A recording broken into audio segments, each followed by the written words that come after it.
সকাল আজ মৌদিয়ার যুবক সংঘের সামনে, মৌদিয়ার যুবক সংঘ ক্লাব, আমাদের ক্লাবের সামনে আমরা একটা ঠাকুর তুলেছিলাম, সরস্বতী ঠাকুর তুলেছিলাম। তো হঠাৎ সকালবেলা ভোরবেলা আমরা বেরিয়ে ঠাকুর দেখতে এসে আমরা এই জিনিসটা দেখলাম, ঠাকুরকে পুরো ঠাকুরের গায়ে কোনো রকম বস্ত্র নেই, আর চারিদিকে কামড়ানোর দাগ। এই দেখুন চারিদিকে কামড়ানোর দাগ। তাহলে চারিদিকে কামড়া, দেখুন দেবী ঘর টট কিছু কিছু কিছু নেই, সব ভাঙাচড়া হয়ে গেছে। কোন রাজ্যে আমরা বাস করছি চিন্তা করুন। তাহলে কি এটা বাংলাদেশ পরিণত হয়ে গেল?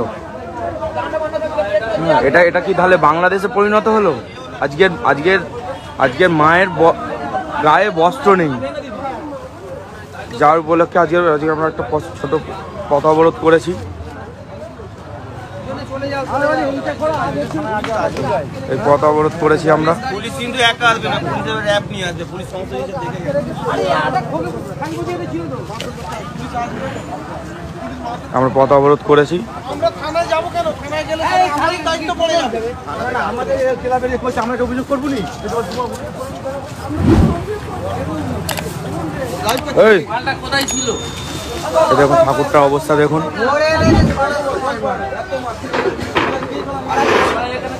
মায়ের গায়ে কামড়ানোর দাগও অবধি আছে, সব ভেঙে দিয়েছে।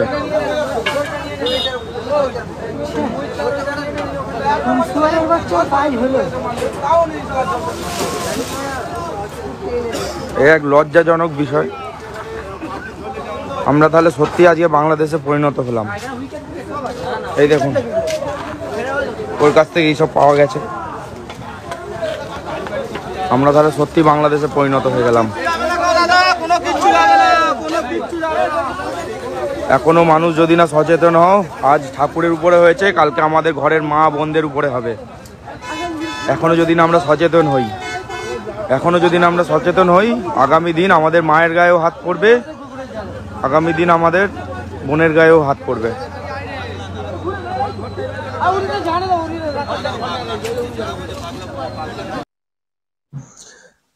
দর্শক, আপনারা ভিডিওটা দেখলেন এবং শুনলেন, এই বাংলাটাকে কি আর বাংলা বলা যাবে? এই বাংলাটাকে কি আর পশ্চিম বাংলা বলা যাবে? নাকি পশ্চিম বাংলা বাদ দিয়ে এখন পশ্চিম বাংলাদেশ বলতে হবে আমাদের?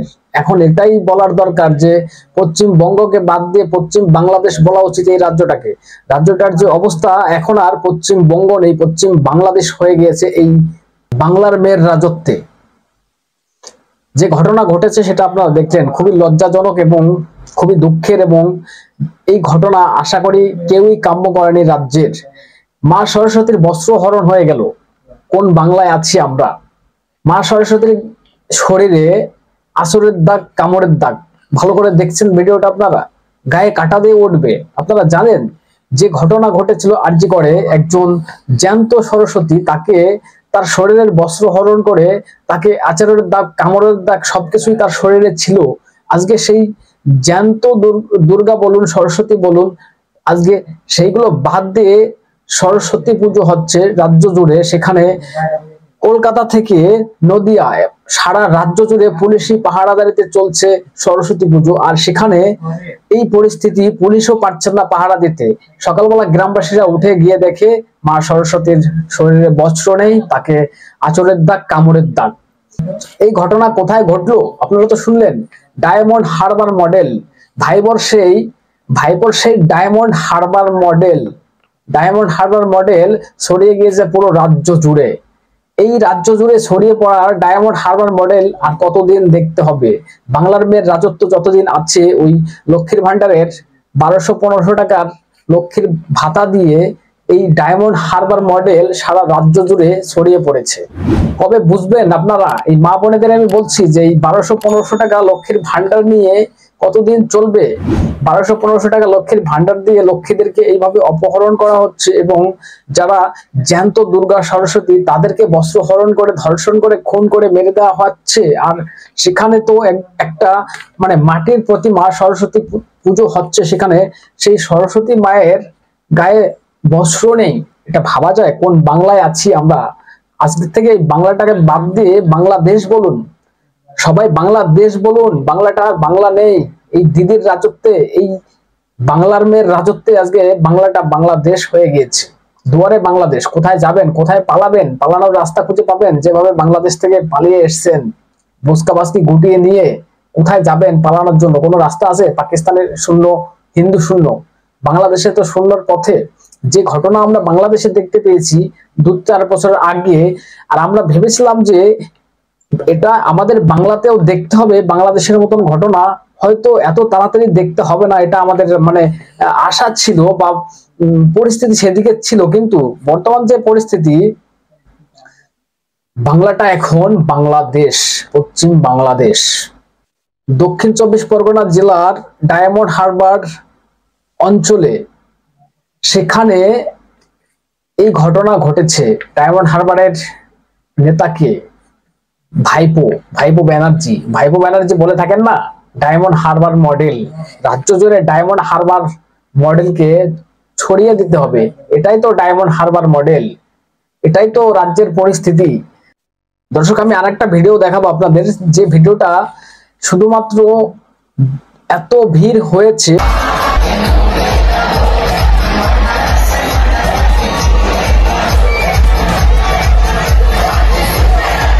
উলুবেড়িয়ার কালী মন্দির, সেখানে একটা সরস্বতী পুজো হচ্ছিল। সেখানে সরস্বতী পুজোর ফাংশন বলুন, অনুষ্ঠান বলুন, সেখানে সেই ভিড় সামলাতে না পেরে পুলিশ সেই অনুষ্ঠান পুজোকে বন্ধ করে দিল। যারা আবার প্রশ্ন তোলে ইউপির ঘটনা নিয়ে, ইউপিতে যে ঘটনা ঘটেছে সেখানে প্রায় প্রয়াগরাজ, যেটা ইউপিতে ঘটেছে, যোগী আদিত্যনাথ যেখানে মুখ্যমন্ত্রী আছেন তার রাজ্যে একটা ঘটনা ঘটে গিয়েছে, পদপৃষ্ট হয়ে প্রায় 40 জন মানুষ সেখানে মারা গিয়েছেন। অত বড় একটা প্রয়াগরাজের অনুষ্ঠান, সেখানে স্নান করতে এসছে প্রায় 35 কোটি ভক্ত। আর সেই ঘটনা নিয়ে আমাদের রাজ্যের নেতা মন্ত্রীরা, বিশেষ করে তোলামল্লী পার্টির নেতৃত্ব যারা আছেন, তারা বড় বড় ভাষণ দিয়েছেন, বড় বড় জ্ঞান দিয়েছেন। আর সেখানে কয়েক লাখ মানুষ হবে। এখানে যে ঘটনা ঘটেছে উলুবেড়িয়ার কালী মন্দিরের, যেখানে সরস্বতী পুজো হচ্ছিল, সেই সরস্বতী পুজোর ফাংশন এবং অনুষ্ঠান বন্ধ করে দিতে বাধ্য হলো। কেন? পুলিশ সামলাতে পারছেন না। যে পুলিশ একটা পাড়ার ক্লাব চালাতে পারে না, যে সরকারটা একটা পাড়ার ক্লাব চালাতে পারে না, আর সেই সরকারের হাতে প্রায় 15টা বছর ক্ষমতায় আমরা বসিয়েছি। এই বাংলার মেয়ের রাজত্বকে এইভাবেই কি চলে যাবে? আপনারা যাবেন কোথায়? বাংলাদেশে যে ঘটনাগুলো ঘটে এসছে আমরা দেখছি, আগে দেখিয়েছি, কিন্তু সেই ঘটনাগুলো সেম কপি হয়ে আমাদের এই রাজ্যে ঘটে চলেছে। কতদিন ঘটবে? আজকে এই সরস্বতী মায়ের বস্ত্র হরণ হয়েছে এবং তার শরীরে আঁচড়ের দাগ, নখের দাগ, কামড়ের দাগ, কিন্তু এই ঘটনা শুধুমাত্র যে এই সরস্বতী প্রতিমা বা দুর্গা প্রতিমার উপরে মানে ওখানেই থাকবে এটা কিন্তু একদমই নয়। এটা ছড়িয়ে যাবে, পুরো রাজ্য জুড়ে ছড়িয়ে যাবে এবং মা বোনদের উপরেও এই ঘটনা ছড়িয়ে পড়বে। যদি এখনো আপনারা সচেতন না হন, এখনো যদি আপনাদের ঘুম না ভাঙে, আর কবে ঘুম ভাঙবে? ওই 500, 1000 টাকা, 1200 টাকা, 1500 টাকা লক্ষ্মীর ভান্ডার দিয়ে মমতা ব্যানার্জি মনে করেছেন রাজ্যটাকে এইভাবেই চালিত করবে। এবং আপনারা দেখেছেন যে একজন হেডমাস্টারকে হুমকি দেওয়া হয়েছে যে 24 ঘন্টার ভিতরে ট্রান্সফার করে দেব, যেখানে সরস্বতী পুজো করা যাবে না এর জন্য। মানে সেই টিচার সরস্বতী পুজো করতে চেয়েছিল, তাকে এইভাবে হুমকি দেওয়া হয়েছে যে 24 ঘন্টার ভিতরে ট্রান্সফার করে দেব। তারপরে বীরভূমের ঘটনা আপনারা দেখেছেন যে সেখানে হেডমাস্টার মশাই মুসলিম বলে স্কুলের দরজায় তালা লাগিয়ে দিয়ে পালিয়ে গিয়েছে। বলছে তোরা যা পারবি করে নে, তোরা যা পারবি করে নে, সরস্বতী পুজো হবে না। কারণ সেই মুসলিম যে টিচার, মুসলিমরা এখন এটাই মনে করে যে এই দিদির রাজ্যে, এই মমতা বেগমের রাজ্যে যতদিন মমতা বেগম ক্ষমতায় আছে ততদিন আমাদেরকে ছয়, আমাদেরকে হাত লাগায়, আমাদেরকে টাচ করে, আমাদেরকে কে কি বলবে। এইভাবেই ঘটনা ঘটে যাবে। বেশি দিন আর বাকি নেই, পালানোর জায়গা আর খুঁজে পাবেন না। কোথায় যাবেন? মুস্কা ঠাস্কা যা আছে না, ওগুলো গুটিয়ে রাখুন। কোথায় যাবেন পালানোর জন্য? এখনো যদি আপনারা সচেতন না হন, আপনাদের কপালে, আমাদের কপালে বহু দুঃখ আছে। যেমন বাংলাদেশ থেকে ছেড়ে আসতে হয়েছে, এবং এই রাজ্য ছেড়ে কোথায় যাবেন? ভারতবর্ষ ছেড়ে কোথায় যাবেন? যারা গরিব মানুষ আছি আমরা কোথায় যাব? আমরা তো আর বিদেশে পালাতে পারবো না। যারা টাকা পয়সা আছে তারা না হয় বিদেশে সেটেল হয়ে যাবে। আপনারা কোথায় যাবেন?